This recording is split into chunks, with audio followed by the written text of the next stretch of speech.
जनसंवादमा यहाँलाई हार्दिक स्वागत छ। जनसंवादमा हामी समसामयिक विषयलाई लिएर यहाँहरू माझ प्रस्तुत हुने गर्दछौँ र विगत केही समय यता पनि निरन्तर रूपमा पछिल्लो समय निम्तिएको कोरोना महामारीसँग सम्बन्धित विषयलाई पनि यहाँहरू माझ लिएर आइरहेका छौँ। महामारीले ल्याएका विभिन्न चुनौतीहरूका विषयमा पनि हामी चर्चा गरिरहेका छौँ भने सँगसँगै यस अवधिमा भए गरेका विभिन्न घटनाक्रमसँग सम्बन्धित जुन तपाईँ हाम्रो सरोकारका सामाजिक विषयहरू रहन्छन् ती विषयहरूमा पनि हामी यस कार्यक्रम मार्फत चर्चा गर्दै आइरहेका छौँ। र यसै क्रममा आज भने हामी चर्चा गर्न लागिरहेका छौँ बाल बालिकाका विषय।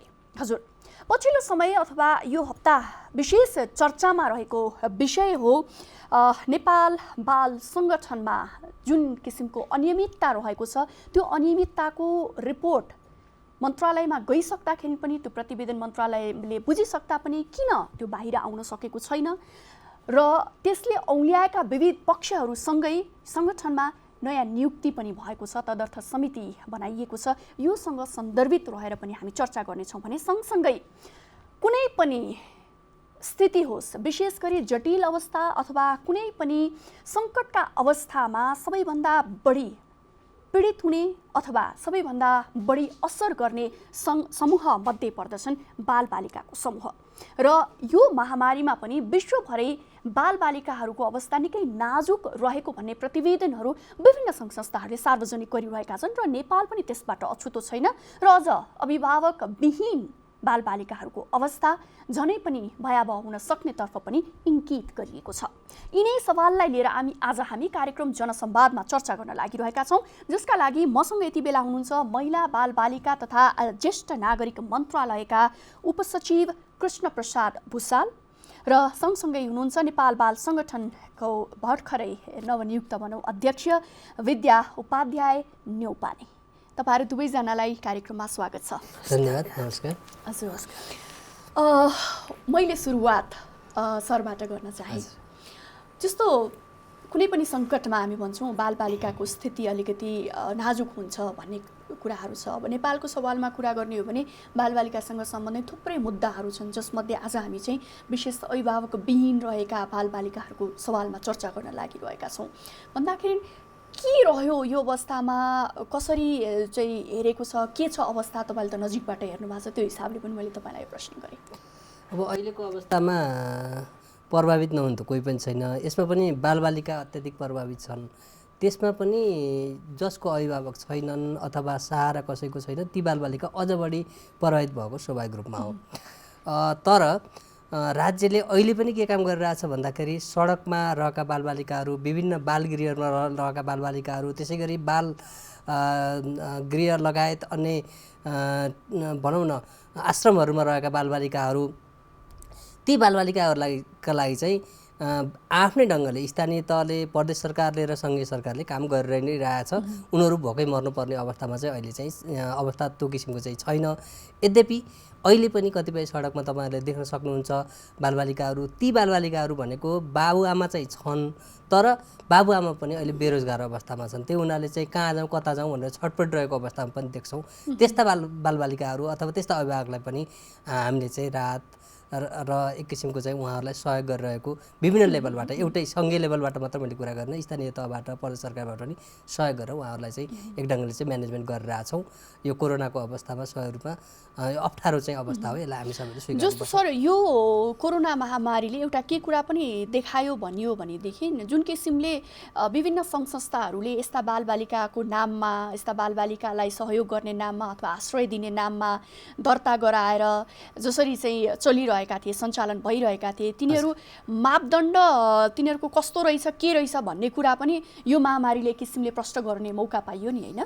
पक्कै पनि हो। यो अप्ठ्यारो अवस्थामा जहिले पनि सरकारी निकाय नै बढी प्रभावकारी हुँदो रहेछ भन्ने कुरा चाहिँ अब तपाईँले यसो हेर्नुभयो भने स्वास्थ्य संस्थाहरू पनि अहिले निजी संस्थाभन्दा सरकारी संस्थाहरूले नै बढी स्वास्थ्य संस्थाहरू चाहिँ काम गरिरहेको देख्छौँ। त्यसै गरी हाम्रा सरकारी निकायहरू चाहे जुनसुकै तहका सरकारहरू हुन्, र तिनका निकायहरू हुन्। ती निकायहरू नै प्रत्यक्ष रूपमा चाहिँ संलग्न भएर त्यस्ता पिछडिएको वर्ग अथवा रिस्कमा परेको वर्ग भलरेबल वर्गलाई चाहिँ सहयोग गर्नुपर्ने र अगाडि सर्नुपर्ने चाहिँ सरकारले नै रहेछ भन्ने कुरो अहिलेको अवस्थाले चाहिँ छर्लङ्गाइदिएको छ। र त्यसतर्फ हामी जुन चाहिँ अब बालबालिकाको नाममा चाहिँ सेवाको नाममा चाहिँ व्यापार गरिरहेको थिए त्यस्ता संस्थाहरू निरुत्साहित पनि हुँदै गएका छन् र अझै निरुत्साहित गर्ने क्रममा छौँ। किनकि हामीले गत वर्ष पनि झनै 216 हाम्रो टार्गेट 300 थियो, कोरोनाको कारणले गर्न सकिएन, अनुगमन गरेर 5-6वटा बालगृहहरूलाई हामीले कारबाही पनि गरेका छौँ। अब अहिले बालगृहमा बच्चाहरूको सङ्ख्या चाहिँ गत वर्षको डाटा अनुसार झन्डै 15,000 भन्दा केही बढी थियो। असहरमा घट्ने छ किनकि उनीहरू चाहिँ सजिलो अवस्थामा मात्रै काम गर्दो रहेछन्, अप्ठ्यारो अवस्थामा चाहिँ अब जसरी हुन्छ पन्छिनी त्यो किसिमको अवस्था चाहिँ देखिया छ। तर सबै बालगृहलाई त्यही ढङ्गले बुझ्नुपर्ने हुँदैन किनकि कतिपय बालगृहले साँच्चै सेवा पनि गरिरहेछन्। त्यसमा चाहिँ राम्रो नराम्रो छुट्याउनुपर्छ। त्यो छुट्याउने कुरामा चाहिँ मन्त्रालय अघि सरिरहेछ, त्यसमा काम गरिरहेछ। हजुर, अब सरले यो कुरा इङ्गित गरिरहँदाखेरि नि अब बालबालिकाको संरक्षणका लागि थुप्रैतिरबाट पहल भइरहेको अवस्थामा नेपालको निकै पुरानो सङ्गठन हो हैन, नेपाल बाल सङ्गठनको कुरा गर्ने हो भने 2021 सालमा स्थापना भएको र निरन्तर रूपमा अहिले विशेषतः अनाथै भनिएका बालबालिकाहरूलाई चाहिँ आश्रय दिएर उनीहरूको लालन पालन गरिरहेको। तर अहिले त्यो पल्टाउँदाखेरि जुन एउटा गौरव लाग्थ्यो, एउटा संस्था छ यसरी अनाथ बालबालिकाहरूको आश्रयस्थल बनेको छ भनिरहँदाखेरि जे कुराहरू आएको छ नि बाहिर हैन, भित्र भएका अनियमितताका कुराहरू, यी सबै कुराहरूलाई चाहिँ तपाईँले चाहिँ कसरी लिनु भएको छ? भर्खरै त्यता जानु भएको छ जानलाई त हैन, तर तपाईँले कसरी निहाल्नु भएको छ अलिकति बुझाउँ न। हस्, धन्यवाद दिदी। अब म भर्खर पुगेँ, तर पनि मेरो लागि पनि बाल सङ्गठन भनेको नयाँ संस्था चाहिँ होइन, किनभने यो राष्ट्रिय निर्देशन 2018 अन्तर्गत गठित भयो 2021 सालमा। 24 सालमा यसले विधान बनायो, त्यो बेलादेखि अविच्छिन्न रूपमा यो संस्था चलिरहेको हो। अहिले आएर त्यो संस्था हेर्दाखेरि जुन दिन म अस्तिको दिन बहाली गर्न पुगेँ, त्यो संस्था हेर्दा मेरो आँखामा आँसु आयो। म विगतमा पनि जान्थेँ, धेरै वर्ष अगाडिदेखि कहिले सडक बालबालिका भेटियो भने लिएर गइदिने, कहिले अरू नै कारणले कहिले कसैको हुन्छ यसो सेलिब्रेट गर्न, कहिले भिजिट गर्न हैन। त्यसरी जाँदाखेरि संस्थाको जुन किसिमको विभत्स रूप अहिले देखियो, त्यो भन्नुपर्दा मलाई के लाग्छ भने यो संस्था सञ्चालन गर्ने मान्छेले सही ढङ्गले गरेनन् भन्ने कुरो चाहिँ अनुभूति हुन्छ गेटबाट भित्र छिर्ने बित्तिकै। किन यति समय लाग्यो यो अनुगमन गर्नको लागि, यो यसरी चाहिँ एउटा तदारुकता देखाउनको लागि? किनभने यो त आजको संस्था होइन हैन, र थोरै बालबालिका पनि यसले संरक्षण गर्दैन। यसको त सङ्गठनकै विस्तारकै कुरा गर्ने हो भने त अहिले तपाईँसँग म भर्खर लिँदै थिएँ, जम्मा 2वटा नयाँ बनेका 2टा जिल्ला बाहेक अरू सबैमा तिर छ यो संस्था। अब यसको चाहिँ के छ भने नेपाल बाल सङ्गठन भनेको जति बेला गठन भयो त्यो बेलादेखि नै सबैभन्दा धनी र सम्पन्न संस्था हो यो। यसका भौतिक संरचनाहरू, भौतिक सम्पत्तिहरू हरेक जिल्लामा छन्, त्यो पनि सदरमुकाममा। यो अरबौँको सम्पत्ति भएको संस्था हो। अब जसको अहिले हेर्दा परिणाम त्यस्तो देखिँदैन। किन भएन भन्ने कुरो चाहिँ म यो 2049 सालमा एउटा विधान बनिसकेपछि त्यो विधानमा चाहिँ एक किसिमको निरङ्कुश प्रक्रियाको विधान मैले पाएँ त्यो विधान अध्ययन गर्दा, जसमा प्रजातान्त्रिकरण छैन। त्यहाँ समय 5 वर्षको कार्य समिति हुन्छ भने पनि एउटै व्यक्तिले 30 वर्षसम्म झन्डै 30 वर्ष अध्यक्ष भएर चलाएको अवस्था, यो त प्रजातान्त्रिकरण हुनै सक्दैन नि। अनि त्यहाँ काम हेर्दाखेरि कुनै अभिलेख, अहिले म गएँ, मैले आज 3 दिन लगातार बाल सङ्गठन जाँदाखेरि कुनै पनि कागजपत्र माग्दा छैन, माइनोट छैन, माइनोट माग्यो। विधानको छाप्लाको आधिकारिक विधान माग्दा विधान छैन भन्छन्, विधान छैन, कुनै कागजपत्र छैन। तपाईँका एग्रिमेन्ट भएका पेपरहरू कन्सल्ट्यान्ट छ, त्यत्र कन्ट्र्याक्टमा दिएका प्रपर्टीहरूको खोजी नीति भएको होला कसैसँग अभिलेख, तर हामीले माग्दा त्यहाँ छैन। स्थिति त्यस्तो छ। भनेपछि सरकारकै मातहतमा रहेको एउटा संस्था जो त्यति सम्पन्न, आफैमा एक किसिमले आफैमा उभिएको भनौँ न, आफैसँग सबै सम्पन्न भएको त्यो संस्थाको यति जीर्ण स्थिति भइसक्दासम्म पनि साँच्चै किन गएन होला नजर त्यतातिर? पक्कै पनि यो एउटा महत्त्वपूर्ण गम्भीर विषय हो। म पनि थुप्रै जिल्लाहरूमा सरकारी जागिरको सिलसिलामा थुप्रै जिल्लाहरूमा गएको छु, त्यहाँको भौतिक सम्पत्तिहरू देखिया छ। तर किन हुन सकेन भन्ने चाहिँ जस्तो लाग्छ भन्दा एउटा राजनीतिक इच्छा शक्ति पनि त्यसमा चाहिन्छ जस्तो लाग्छ मलाई। छानबिनको कुरा, त्यसलाई अगाडि बढाउने कुरामा चाहिँ राजनीतिक इच्छा शक्ति। हिजो सरकारहरू 6-6 महिनामा फेरि हुँदाखेरि कसले चाहिँ ओनरसिप लिने भन्ने कुरा चाहिँ त्यो कुरो चाहिँ हुन सम्भव भएन। अहिले एक किसिमले भन्यो भने स्थायी रूपमा चाहिँ सरकार आएको छ, झन्डै 5 वर्षलाई चाहिँ कुनै टेन्सन हुन नपर्ने एउटै पार्टीको सरकार छ। त्यो हिसाबले पनि अलिकति राजनीतिक इच्छा शक्ति देखिएर अहिले चाहिँ आएर चाहिँ यो भएको होला। किनकि हामीले 48 सालदेखि अहिलेसम्म हेऱ्यौँ भने कुनै पनि सरकारले 5 वर्ष त पुरा गर्न पाएको छैन। त्यही हुनाले चाहिँ कार्ययोजना बनाएर काम गर्न नसकेको अवस्था चाहिँ त्यही कारणले हुनसक्छ भन्ने मेन कारण चाहिँ राजनीतिक इच्छा शक्ति नै हो।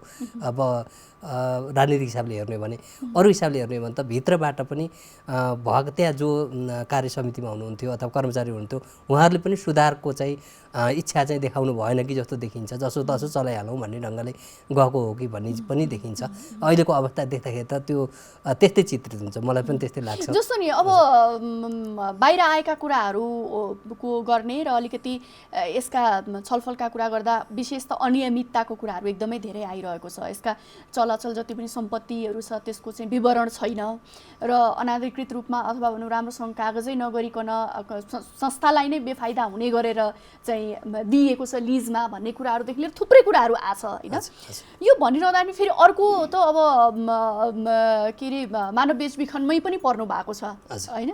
अब त्यो हिसाबले हेर्दाखेरि चाहिँ अनि के भनिएको छ भन्दा यो त सङ्गठनका कर्मचारीले मात्रै गरेर हुने होइन, मन्त्रालयको मिलेमतो नभए यो हुनै सक्दैन। किनभने यो सिफारिस गर्ने जुन धर्मपुत्र पुत्रीको लागि सिफारिस गर्ने एउटा थियो पहिला, त्यो पनि चाहिँ खालि सिफारिस मात्रै गर्न सक्ने यो निर्णयकर्ता होइन भनेर भनिएको छ। त्यसै गरी आर्थिक कारोबारको सवालमा पनि सङ्गठनले त चेक बुझेर कारोबार गर्ने हो होइन। यो त मन्त्रालयबाट आउने हो, सबै कुरा मन्त्रालय मार्फत भुक्तानी हुने हो भन्ने कुराहरू आएको छ। यसलाई यो के हो अलिकति प्रस्ट्याइदिनुहोस् न। त्यो चाहिँ गलत हो। अब पहिलो कुरा चाहिँ धर्मपुत्र धर्मपुत्रीको सम्बन्धमा त्यति बेला एउटा समिति बनाएको थियो धर्मपुत्र धर्मपुत्री सम्बन्धी पहिला केही समय अगाडि। त्यसले सिफारिसको आधारमा केही मात्रै बालबालिका, धेरै बालबालिका गएको छैनन्। धेरै बालबालिका बाहिर गएको भनेको 60देखि 65सम्मको बिचमा जस्तो लाग्छ मलाई। अब ठ्याक्कै रिपोर्ट त मैले पनि हेर्न पाएको छैन। त्यो त्यति बेला चाहिँ त्यो किसिमको समिति थिएन, अलिक फरक ढङ्गले चाहिँ जान्थे। अनि दोस्रो कुरा अब चेक काटेर मन्त्रालयले दियो भन्ने कुरा चाहिँ गलत हो। अब अहिले पनि मन्त्रालयले सहयोग चाहिँ गरिरहेको छ, किनकि त्यहाँ बालबालिकाहरू छन्। ती बालबालिकालाई सहयोग गर्नुपर्छ भन्ने हिसाबमा वर्षेनी मन्त्रालयले केही न केही रकम छुट्याउँछ र उहाँहरूलाई अनुदानको रूपमा दिन्छ। त्यो अनुदानको रकम चाहिँ उहाँहरूको खातामा जान्छ। त्यसपछि चाहिँ त्यसको व्यवस्थापन गर्ने, खाता चाहिँ चलाउने भने त त्यहीँको कर्मचारीले हो, त्यहीँको व्यवस्थापनले हो। त्यो हुनाले मन्त्रालयले चेक काटेर दिएर चाहिँ त्यस्तो भएको चाहिँ होइन। अब अरू कुरा चाहिँ अरू छानबिन हुनुपर्ने कुराहरू चाहिँ जुन प्रतिवेदन आएका छन् ती सबै कुरा प्रतिवेदन बाहिर नआइसकेको हुनाले सबै त मैले भन्न पनि सक्दिनँ। तर त्यो शाखामा अथवा त्यो मन्त्रालयमा हामीले काम गर्दाखेरि उहाँहरूसँगको सम्बन्ध भनेको सरकारले सहयोग गर्ने किसिमको मात्रै सम्बन्ध हो। त्यसलाई त्यो सहयोगलाई चाहिँ नकारात्मक रूपमा बुझियो भने त्यो चाहिँ त्यति राम्रो कुरा हुँदैन। किनकि बालबालिकाका लागि त त्यहाँका बालबालिकाका लागि त रक्षा गर्नु हामी सबैको दायित्व। मन्त्रालय यसै पनि महिला बालबालिका ज्येष्ठ नागरिक मन्त्रालय स्वयंमा उसले दायित्व लिनुपर्छ, त्यो लिइरहेछ र भोलि पनि लिन्छ। तर त्यसको सदुपयोग हुनु पर्यो भन्ने कुरा हो। त्यो हामीले एउटा धेरै रकम चाहिँ मन्त्रालयले दिने गरेको छैन। पोहोर पनि 25 लाख छुट्याएको थियो। यो वर्ष अहिले केही बढी, अब आयोगले कस्तो किसिमको प्रतिवेदन दिन्छ त्यही अनुसार कार्यक्रम बनाउनुपर्छ भनेर अलि बढी हामीले 50 जस्तो मन्त्रालयले कार्यक्रमको लागि अनुदान दिने कुरा त छँदैनछ। यहाँ त के भनिएको छ भने जुन किसिमले बालबालिकाहरूलाई धर्मपुत्र पुत्रीको नाममा बाहिर पठाइयो, जुन देशहरूमा पठाइयो, त्यहाँबाट आउने जुन सहयोग रकमहरू हुन्थ्यो त्यो पनि सिधै जाने त सङ्गठनमा होइन, त्यो पनि मन्त्रालय मार्फत चाहिँ सङ्गठनमा जाने हो। त्यो चेक मार्फत जान्थ्यो। त्यसैले त्यहाँ हामीले केही पनि अपचलन गरेको छैन भन्ने किसिमले कुराहरू। होइन, मलाई लाग्छ त्यति बेलाको चाहिँ 8000 लिन्थ्यो कि जस्तो लाग्छ। ठ्याक्कै मैले त्यही भएर रिपोर्ट हेरेको छैन मैले भन्छु। 8000मा चाहिँ 5000 चाहिँ बाल सङ्गठनलाई, 3000 जति चाहिँ यता समितिमा राखेर मन्त्रालय मात्रै नभनौँ, त्यो धर्मपुत्र धर्मपुत्री सम्बन्धी समिति छुट्टै थियो मन्त्रालय अन्तर्गत। त्यो मन्त्रालय गठन गरेको हुनाले त्यसलाई चाहिँ बाँड्नु पर्यो। त्यसको रकम चाहिँ पारदर्शी छैन भन्ने कुरा आइरहेछ। के छ भन्ने कुरा चाहिँ प्रतिवेदनले अवश्य पनि औँल्याएको होला मेरो विचारमा। मैले पनि प्रतिवेदन हेर्ने मौका पाएको छैन। र जसलाई त्यो यदि पारदर्शी छैन, त्यहाँबाट आएको रकम चाहिँ ठ्याक्कै देखिया छैन, कहाँ खर्च भएको छ भन्ने कुरो थाहा छैन भने त अब त पक्कै पनि त्यो प्रतिवेदनले त कारबाही गर्नका लागि त सिफारिस गरेको छ। अब हामी कारबाही गर्नेपट्टि चाहिँ लाग्छौँ त्यसो भएदेखि। एउटा एउटा कुरा नि जस्तो प्रतिवेदनले को दोषी कहाँ अपचलन भएको छ के भएको छ भन्ने कुरा प्रतिवेदनमा छ हैन र प्रतिवेदन बुझाइएको छ जेठ महिनामा। हजुर आज हामी साउनको पनि यो तेस्रो हप्तामा कुरा गरिरहेछौँ भन्दाखेरि यो समयसम्म पनि किन सरकारले त्यो प्रतिवेदन सार्वजनिक गर्नु होइन सार्वजनिक यस अर्थमा किन गर्न सकिएको छैन भन्दाखेरि त्यहाँ कतिपय चाहिँ अब सङ्गठित अपराधका कुराहरू छन्। पहिले थाहा पायो भने त्यो दोषीले चाहिँ ती प्रमाणहरू लुकाउने कुराहरू त्यसपछि चाहिँ उनीहरू उम्किन सक्ने कुराहरू विभिन्न कुराहरू हुन सक्छन्। तसर्थ पनि सम्बन्धित निकायमा लेखेर त पठाइसकिया छ यस्तो यस्तो छ भनेर, तर सबैलाई सार्वजनिक गर्न नसक्ने कारण चाहिँ दोषी नउम्किउन् भन्ने ढङ्गले नै हो। हजुर अब म्याडमतर्फ आउन चाहे जस्तो अब यहाँ आफैले भन्नुभयो थुप्रै कुराहरू छन् हैन व्यवस्थित गर्नुपर्ने।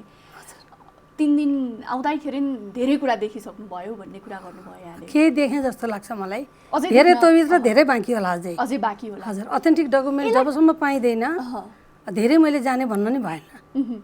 भनेपछि कसरी अब आफ्नो काम कारबाही आफ्नो कसरी अगाडि बढाउँछु के गर्छु भनेर कसरी बनाउनु भएको त होला नि, किनभने यहाँ आउनु अगाडि पनि तपाईँको लागि त नयाँ विषय त होइन यो है। त्यो हिसाबले एउटा चुनौती नै चाहिँ एक्सेप्ट गरेर आउनु भयो नि। हजुर अब यो चाहिँ वास्तवमा अब पहिलो कुरो त विगतमा जे गतिविधि भए त्यसलाई सुधार गर्नुपर्छ।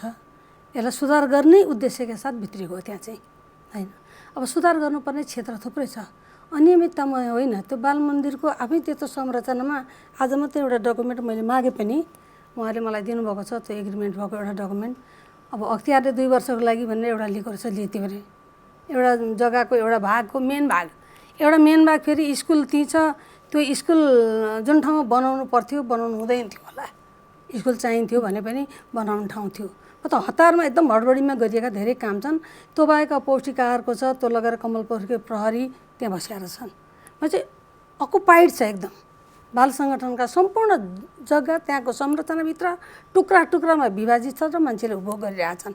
इभन बृहस्पति स्कुलले मलाई लाग्छ मोर देन 29 रोपनी जग्गा बृहस्पति स्कुलसँग छ। त्यो लगभग कौडीको मोलमा छ। अब त्यो जसरी दिएको छ अहिले त 43 वर्षको भनेर थपेर छ फेरि। त्यसैले त्यो लिजका त्यो कागजको अहिले प्रतिलिपि माग्दाखेरि धेरै कुरो अब देखिन्छ। अब खोजी म पनि आफै जानकारी लिने क्रममा छु। एकैचोटि बोलिहाल्नुभन्दा नि त्यसका यथेष्ट कुराहरू भेटिसकेपछि बोल्ने र त्यसलाई कसरी सुधार गर्ने त। सबैभन्दा खड्केको कुरो चाहिँ अब आजै मात्रै बालबालिका भएको ठाउँ यसो हेरौँ न त भनेर भित्र छिर्दाखेरि त्यो तपाईँको त्यो बाल मन्दिरभित्र छिर्ने बित्तिकै कस्तो छ भने यतातिर पुनर्निर्माणले पर्खाल टिनको लगाइरहेछ बार, अर्कातिर छेउमा स्कुल कुनोमा छ मुखा छिर्दै त्यसपछि टहरो छ। त्यो चाहिँ अख्तियारले 2 वर्षलाई लिएको अरे 2 वर्ष पुगिसक्यो छोड भनेर दिएको चिठी छोडेको छैन भन्थे। त्यो अख्तियारले लिएको एउटा भाग छ जसले त्यसलाई संरचनालाई घेरेको छ। अब हिँड्ने बाटो तपाईँले गोरेटो जत्रो मात्रै छ। बाल मन्दिर छिर्ने जुन अब मुख्य कार्यालय छिर्ने भनेको अहिलेको ठाउँ भनेको गोरेटो मात्रै छ। त्यहाँ हामीले अलिकति हातखुट्टा हल्लाएर हिँड्यो भने हाम्रो हात टोकिन्छ। अनि मलाई आज ती बच्चाहरू हेरिसकेपछि पहिलोपल्ट अस्ति दुःख लाग्यो, आज अर्को। कुनै आपत आयो भने बच्चालाई रेस्क्यु गर्ने ठाउँ छैन। न भित्र एम्बुलेन्स छिर्छ, न खानेपानीको ट्याङ्की छिर्छ, न त त्यहाँ फायर ब्रिगेड छिर्छ, के पनि छिर्दैन। बच्चाहरू एक किसिमले मैले हेर्दाखेरि राम्रो होला, तर बन्दी जीवन जस्तो मलाई चाहिँ महसुस भयो आज। जहाँ रेस्क्यु हुँदैन त्यो ठाउँमा त बच्चा मैत्री त पटक्कै छैन, बाल मैत्री। म त मिनिमम एउटा मानवीय हिसाबले हेर्दाखेरि पनि दुःख लाग्दो स्थिति देखिन्छ। देखि चाहिँ यसलाई सुधार गर्नुपर्छ भन्ने नै योजना हो। फेरि पनि म त सरतिरै आउन चाहेँ, किनभने बाहिर अन्य सङ्घ संस्थाहरूलाई नियमित रूपमा अनुगमन गर्ने कुरा, बाल गृहहरू सञ्चालन गर्नको लागि जुन मापदण्डहरू बनेका छन् ती मापदण्ड अनुरूप छन् छैनन् भनेर हेर्ने नियमन गर्ने कुराहरू भइरहँदाखेरि यत्रो संस्था चाहिँ छुटेको रहेछ। वास्तवमा यो संस्था र अरू संस्थामा अलिकति फरक छ। तपाईँले के विचार गर्नु कुरो के हो भन्दाखेरि यो चाहिँ राष्ट्रिय निर्देशन अनुसार गठन भयो। अब हाम्रो जुन मापदण्ड छ त्यसमा चाहिँ अब यस्ता संस्थाहरू अरू संस्थाहरू पनि छन्। यी संस्थाहरूलाई अनुगमन गर्ने राइट चाहिँ सायद राष्ट्रिय बाल अधिकार परिषद भित्र चाहिँ पर्दैन त्यो हिसाबले पनि हुन त हामीले बालबालिकाको इस्यु आएपछि हेर्दैन हेर्ने भने होइन मन्त्रालय अन्तर्गत त हो नि मन्त्रालयबाट नजानी गरेको त्यही भएर त यो छानबिन आयोग गठन भयो त्यसरी भन्नु न मन्त्रालयले इनिसिएसन नलिए भए यो हुँदै हुन्थेन नि हामीले अनुगमन गरेरै अब चाहिँ यसमा केही न केही गर्नुपर्छ हामीले काम भन्ने हिसाबले चाहिँ अब हाम्रो मन्त्रालयको नेतृत्वले चाहिँ त्यो ढङ्गले बुझेर आयोग गठन भयो आयोगले रिपोर्ट दियो अब कार्यान्वयन हुँदैछ उहाँहरू अध्यक्ष भएर आइसक्नुभयो सदस्यहरू मनोनित भइसक्नुभयो अब काम अगाडि बढ्छ होइन त्यहाँ केही न केही समस्या नभए भए त त्यो कुरो आउँदै आउँथेन नि समस्या विभिन्न प्रकारको समस्या भयो एउटा धर्मपुत्र समस्या बालबालिका बेचिया खान भन्ने कुरो त्यहाँबाट आएको छ तपाईँले भने जस्तो अर्को कुरो चाहिँ सम्पत्तिको व्यवस्थापन हुन सकेन सम्पत्ति टन्नै छ सबै जिल्लामा छ तर त्यसको व्यवस्थापन हुन सकेन र कतिपय काम चाहिँ सङ्गठित अपराध कामहरू पनि भएका हुन सक्छन् त्यो हुनाले चाहिँ विभिन्न ढङ्गले चाहिँ यो एउटै मात्रै तरिकाले यसलाई हेरेर हुँदैन त्यो हुनाले चाहिँ छानबिन आयोग गठन भयो त्यही भएर अब त्यसले चाहिँ रिपोर्ट दिइसकेपछि हामी कार्यान्वयन चरणमा गयौँ मन्त्रालय नहेरे भए त यो गठनै हुन्थेन नि यसले त्यसो भए मन्त्रालयको लागि पनि एउटा शिक्षा एउटा नजिर बन्यो भन्दा फरक पक्कै पनि अब स्वायत्त संस्थालाई हामीले मन्त्रालयले त्यसरी चाहिँ अब जथाभावी नगर्दासम्म चाहिँ हामीले अङ्कुश लगाउन पनि मिल्दैन अहिलेको प्रजातान्त्रिक युग हो अब सङ्घ संस्था खोल्ने र त्यसलाई चलाउने अधिकार संविधानले नै दिएको छ त्यो ढङ्गले बुझ्नुपर्ने हुन्छ मन्त्रालयले पनि सबै संस्थालाई त्यसरी हस्तक्षेप गर्न मिल्दैन यहाँ चाहिँ अलि बढी नै भयो देखियो त्यही अब आयोगको प्रतिवेदनले त्यही भन्छ हामीले मात्र देखेका होइनौँ होइन बाहिरबाट हेर्दा एउटा पाटो झट्ट हेर्दा ट्याक्कै त्यस्तै देखिन्छ अहिले जाँदाखेरि त्यहाँ गइसाध्यै छैन अध्यक्षज्यूले पनि भनिसक्नुभयो त्यो किन भयो त र अरू जिल्ला हेऱ्यो भने झन् बिजोग छ हामीले देखिरहेछौँ होइन म जागिर सिन्जा थुप्रै जिल्ला गएँ त्यहाँ अब एकदम राम्रो सेन्टरमा छ सदरमुकामको तर चाहिँ त्यसको उपाय हुन नसकेको देखिरहेको हो कि जस्तो पहिला मलाई पनि याद छ हामी आफै त्यो उमेरमा हुँदाखेरि होइन आफै बालबालिका हुँदाखेरि पनि विभिन्न कार्यक्रमको लागि हामी त्यहाँ पुगेका छौँ होइन अहिले म त्यो स्मरण गरिरहेको छु अहिले पछिल्लो समय तपाईँले भने जस्तो किसिमले चाहिँ म गएको छैन तर तपाईँले भन्दाखेरि म त्यो केही सम्झिन सक्छु तर त्यो जाँदाखेरि विभिन्न कार्यक्रमहरू त्यहाँ भइरहन्थे अब भनौँ न त्यति बेला अब सरकारी तर्फबाट नै पनि विभिन्न कार्यक्रम हुँदाखेरि कार्यक्रम त्यहीँ आयोजना हुन्थ्यो त्यस्तो सबै कुराहरूले गर्दाखेरि पनि त्यसले पनि फरक पारेको हो कि अब आजकल चाहिँ अलिकति पातलो ती कुराहरू त्यो वास्तवमा तपाईँले भनेको एकदम सत्य हो यो बाल सङ्गठन भनेको 2021 सालमा स्थापित संस्था हो 2021 सालमा जति बेला चाहिँ बालबालिकाको हकहितको भन्ने कुरा चाहिँ सायद कुनै पनि कानुनमा त्यस्तो किसिमले लेखिएको पनि थिएन होला त्यति बेला आएको चाहिँ यो संस्था जब कि हामीले सिआरसीमा चाहिँ 1989 मा मात्रै हामीले 90 मा रेटिफाई गऱ्यौँ त्योभन्दा धेरै अगाडि चाहिँ यो संस्था आएको यसको चाहिँ अब महत्त्व चाहिँ कति छ भन्ने कुरामा चाहिँ कुनै शङ्कै छैन यसको अत्यन्त महत्त्व छ यसले हिजो विगतमा गरेका कामहरू राम्रो पनि छन् ती कुरालाई नकार्नै मिल्दैन तर बिस्तारै यसको चाहिँ स्खलित भएको देखिन्छ हिजोभन्दा यसको महत्त्व घट्दै गएको देखिन्छ म पनि आफू विद्यार्थी हुँदाखेरि यसको महत्त्व देखेका छौँ हामी कतिपय कार्यक्रममा पनि जान्थ्यौँ त्यहाँबाट आयोजित कार्यक्रममा पनि मैले पनि भाग लिएको छु तर अब पहिला राम्रो थियो भनेर पछि नराम्रो भएपछि त अब जब नराम्रो भयो त्यसपछि नै कारबाहीका कुरा हुन् होइन जबसम्म राम्रो गर्दै जान्छन् संस्थाले काम गर्दै जान्छ होइन देशको नियम कानुनलाई उल्लङ्घन गर्दैन त्यति बेलासम्म त संस्थालाई स्वायत्त नै छोड्ने हो होइन अब जब शङ्का उत्पन्न हुन्छ शङ्काले भनौँ न संस्थाले चाहिँ राम्रोसँग काम गर्न सक्दैन विधानको चाहिँ बर्खिलाफमा काम गर्छ अथवा विधान नै उहाँले भने जस्तो प्रजातान्त्रिक बनाउँदैन होइन आफ्नो खुसीले चाहिँ काम गर्न थाल्छ भने त्यति बेला चाहिँ सरकारले हस्तक्षेप गर्नुपर्ने हुन्छ त्यसको परिणति अहिले देखिरहेको छ तपाईँले देखिराख्नु भएको छ अब यसलाई चाहिँ सुधार्नलाई अब मन्त्रालयले रूपमा सहयोग गर्छ किनकि त्यो त मन्त्रालय अन्तर्गत भइसकेको कुरा हो उहाँहरू त्यसरी नै मन्त्री परिषद नियुक्त भएर आउनुभयो त्यो हुनाले यो चाहिँ अब नेपाल सरकारले स्वामित्व ल्याएको छ अब सुधार्नका लागि चाहिँ अरू केही गर्न होइन भोलि पनि त्यो संस्था स्वायत्त नै रहन्छ त्यहाँ चाहिँ अब निर्वाचित कमिटी आइसकेपछि त्यसैले चलाउने सरकारले चलाउने भन्ने कुरा होइन एउटा गैर सरकार संस्थालाई सरकारले चलाएर सम्भव पनि छैन तर बालबालिकाको इस्यु भयो हुनाले यसमा अलि बढी चासो भयो र नेपाल सरकार हिजो पनि जुन सम्पत्ति छ त्यो संस्थाले कमाएको सम्पत्ति होइन जस्तो लाग्छ मलाई त्यो चाहिँ नेपाल सरकारको कुनै रूपमा चाहिँ नेपाल सरकारको सम्पत्ति आएको हो कसैले दिएको हो नेपाल सरकार मार्फत प्राप्त भएको त्यो हुनाले त्यो सम्पत्तिमा पनि अब राज्यको स्वाभाविक रूपमा चासो रहने कुरा भयो तसर्थ त्यही ढङ्गले चाहिँ जान्छ र यसलाई सुधारेर फेरि नयाँ कार्य समितिलाई उहाँहरूले जिम्मा लाउनुहुन्छ जस्तो लाग्छ मलाई यो कार्य समिति सधैँका लागि होइन यसलाई सुधारेर एउटा निर्वाचित कमिटी ल्याएर त्यसपछि चाहिँ उहाँहरू चाहिँ सायद त्यहाँबाट अवकाश लिनुहुन्छ होला भन्ने मलाई लाग्छ हजुर म्याडम तर्फ आएँ अब जस्तो यसको त अब अनियमितताका कुराहरू सँगसँगै अब उहाँले पनि अघि अलिकति कुरा गरिहाल्नु भयो जस्तो बालिका नै बेचबिखनको अभियोग लागेर अब स्वयं भनौँ न यसको कार्यकारी निर्देशक होइन अहिले उसमै हुनुहुन्छ मानव बेचबिखनकै आरोप उहाँलाई त्यसैको मुद्दामा उहाँ हुनुहुन्छ भनेपछि यस्तो यो सबै कुराहरूको बिचमा अहिले तपाईँ आउँदाखेरि मैले अघि पनि भने अब कार्ययोजनाहरू बनाउनको लागि तपाईँको त अब सायद यो जुन 8 घन्टा नर्मल हामी अफिस आवर भनेर भन्छौँ नि त्यतिले त पुग्ने जस्तो देखिएन। म समग्रमा नियुक्ति लिएदेखि अराउन्ड 12 राति 12 बजीतिर सुत्दैछु। म अध्ययनकै क्रममा छु। दुःखको कुरो यत्रो हाइटेक जमाना छ, सबै कुरो इन्टरनेटमा भेटिन्छ नि, बाल सङ्गठनको केही पनि छैन। तपाईँले वेबसाइट हेर्नु भने नथिङ, त्यो वर्षौँ पुरानोहरू छन्, नयाँ कुनै अपडेट छैन। र आज मैले अहिले भएका निमित्त कार्यकारी जुन छन् उनलाई मैले अपडेट गर्नुहोस्, नयाँ कुरो केही नभए अहिले नयाँ जे भेटिएको छ त्यो हाल्दै जानुहोस्। अपडेट त गर्नु पर्यो, संसारले हेर्छ। यत्रो बाल सङ्गठन भनेको सानो होइन, त्यसले गर्दा तपाईँले अपडेट गर्नुहोस् पहिले। र म अध्ययनको क्रममा भएको हुनाले अहिले यसका विधानमा खासै भन्ने हो भने त्यस्तो कुनै प्रजातान्त्रिक हिसाबले लेखेको विधान छैन। त्यो अलि आफ्नो हिसाबले चलाउँदा मिल्ने गरेको छ। सुरुवात विधानबाट नै वैधानिक हिसाबले जानु पर्यो नि त्यसलाई त, किनभने हामी अहिले पनि जब गलत र सही, लिगल र इलिगलको कुरा गर्छौँ भने त त्यो पहिलो त यसको लिगल ग्राउन्ड खोज्नु पर्यो। अनि यसले कहाँ अब विधान विचार यस्ता गलत कुरा भए। हामीले काठमाडौँ, यो त मुटु हो नि त, राजधानी मात्रै होइन कि, केन्द्र भाग सरकारको यहीँ भएको ठाउँ हो नि त। विगत सरकारदेखिको अहिलेसम्मको सरकारको म कुरा गर्दैछु। 49 सालदेखि जति बेला यो विधान बनेर आयो त्यति बेलादेखिका यी सरकारले गरेन भन्ने त्यो उनीहरूले कार्यकाल चलाएको अवधिदेखिको पुरस्कृत र दण्डितको व्यवस्था हो यो भनेको।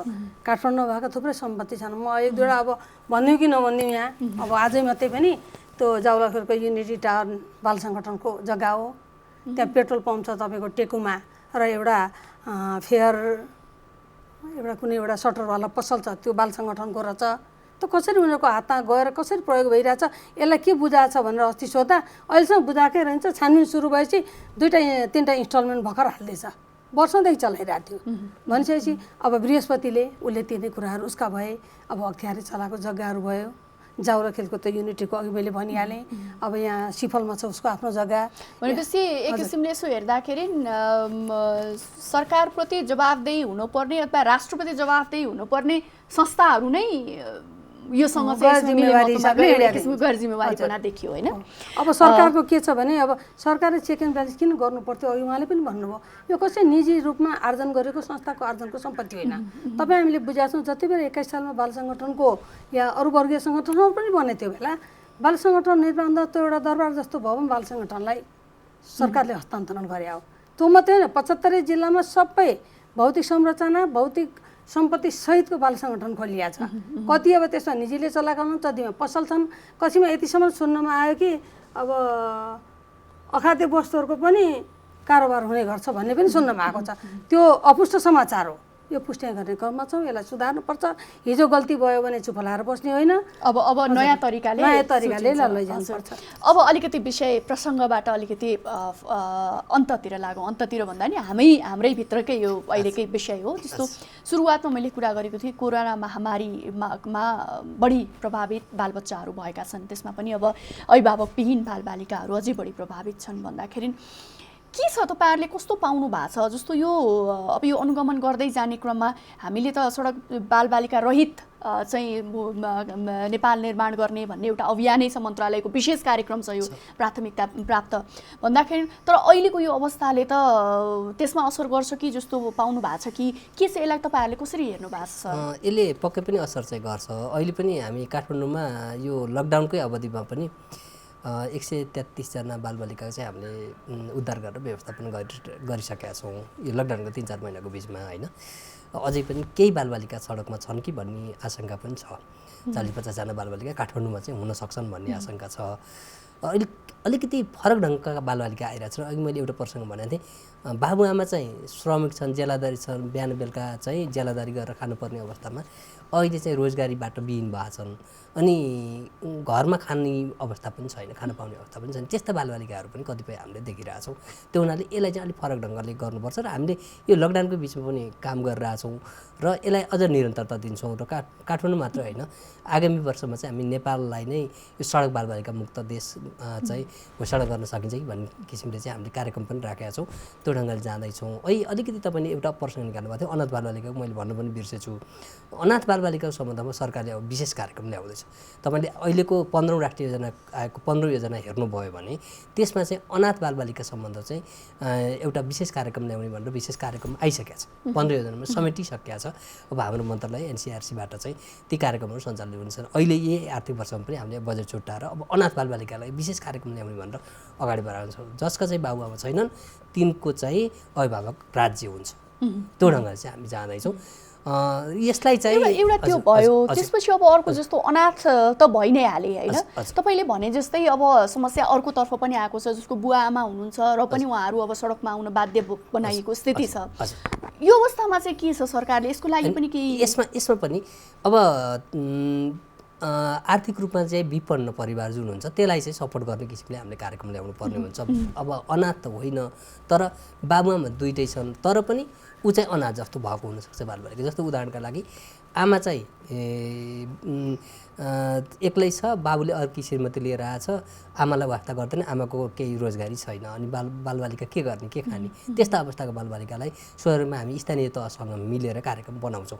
यसलाई चाहिँ अलिकति स्थानीय तह प्रदेश सरकारले ओनरसिप लिएको छ। तपाईँले सुन्नेको हुनुपर्छ अहिले बागमती प्रदेशले चाहिँ प्रत्येक अनाथ बालबालिकालाई 2000 चाहिँ सामूहिक सुरक्षा भत्ता दिने भनेको छ र धेरैजसो प्रदेशहरूले के भनेको छन् भन्दाखेरि यो अनाथ बालबालिकालाई आवासीय विद्यालय बनाएर आवासीय त्यहाँ राख्ने भनेर त्यो किसिमको कार्यक्रम। अब यसलाई चाहिँ इन्टरलाइज हुँदैछ। यसमा यो समन्वय हुन सक्दैन? भइरहेकै संस्थाहरू जस्तो सङ्गठनको त अब बाल सङ्गठनकै कुरा गर्ने हो भने सबैतिर छ होइन, त्यो हिसाबले अवश्य पनि तपाईँले एकदम राम्रो कुरा ल्याउनु भयो। अब 75 जिल्लामा हाम्रो संरचना छ बाल सङ्गठनको, त त्यसलाई प्रयोगमा गर्न मात्रै नसकिएको हो नि त। त्यसो भएपछि तत्त जिल्लामा अथवा त्यही स्थानीय तहमा चाहिँ हामीले समन्वय गरेर त्यसलाई चाहिँ प्रयोग गर्ने कुरा चाहिँ महत्त्वपूर्ण कुरा हो। त्यही ढङ्गले नभए त यो आयोग बनेर काम अब उहाँहरू नयाँ समिति बनेर मात्रै पनि त अर्थ छैन, काम हुनु पर्यो नि त। मुख्य जस्तो यो क्षेत्रमा काम गरिरहेका अन्य सङ्घ संस्थाहरू जसले उदाहरणीय काम गरेका छन्, सरकारको योजनाहरूमा सहयोग गरेका छन्, तिनीहरू पनि त सहयोगी होइन। हामी सँगसँगै छौँ, सङ्घ संस्थाहरू अब तिनै तहको सरकार हामी सँगै छौँ, सँगै मिलेर काम गरिरहेका छौँ। जसले साँच्चै काम गरिरहेछन् तीसँग मिलेर काम गर्ने हो। जसले चाहिँ काम गरे जस्तो गरेका छन् तर साँच्चै काम गरेका छैन अथवा बालबालिका नाममा व्यापार गरिरहेछन् तिनलाई चाहिँ कारवाही गर्दै जाने हो। अब त्यो ढङ्गले काम गरिरहेको छौँ। मैले अघि नै भनिसकेँ गत वर्ष पनि हामीले 5-6वटा कारवाही गरेका छौँ। यो वर्ष पनि अनुगमन कार्यक्रम छ। हामीले मलाई लाग्छ कोरोनाले के गर्छ त्यो त भन्न सकिन्न, अनुगमन गर्न सक्ने अवस्था अहिले अब स्थानीय रूपमै गएर गर्न त्यति सजिलो पनि छैन। त्यही हुनाले यो सधैँ यो अवस्था नरहला भन्ने आशा गरौँ। हामीले चाहिँ यो वर्ष पनि अनुगमन कार्यक्रमलाई निरन्तरता दिएका छौँ। त्यही ढङ्गले अनुगमन गरेर राम्रालाई चाहिँ अब एक किसिमले प्रोत्साहन गर्ने, सरकारले सहयोग पनि गर्ने र नराम्रा जसले चाहिँ साँच्चै काम गरेका छैनन् अथवा बालबालिका नाममा अनेक विकृति ल्याइरहेछन् तिनलाई चाहिँ हामीले कारवाही पनि गर्ने। त्यो ढङ्गले चाहिँ अगाडि बढ्छ सरकार, अब त्यो ढङ्गले गइरहेछ। हजुर, धेरै धेरै धन्यवाद यहाँलाई। अन्तमा तपाईँलाई म सोध्न चाहेँ, छोटोमा भन्नुहोला, जस्तो अब हेर्नु त थुप्रै बाँकी छ, अहिले नै यो गर्ने भनेर भन्न गाह्रो होला, तैपनि मैले यो प्रश्न सोधेँ तपाईँलाई कि अब भनौँ न 1 वर्षपछि तपाईँसँग यसरी नै भेट भएर यसरी कुरा गर्ने मौका जुर्यो भने तपाईँले त्यहाँ सुधार चाहिँ म यो यो यो गर्छु भनेर 3टा कुरा भन्नु पर्यो भने के भन्नुहुन्छ? सर्वप्रथम त बच्चाहरूलाई चाहिने, बच्चा जन्मिसकेपछि घाँसको खुराउँछ, त्यसपछि भन्छ खाना, नाना, छाना, त्यसपछि स्वास्थ्य अनि शिक्षा। मैले 3टा भन्नु 5वटा भने यी 5वटा कुरामा आत्मनिर्भर बनाउन सक्छु कि भन्ने लागेको छ अहिले।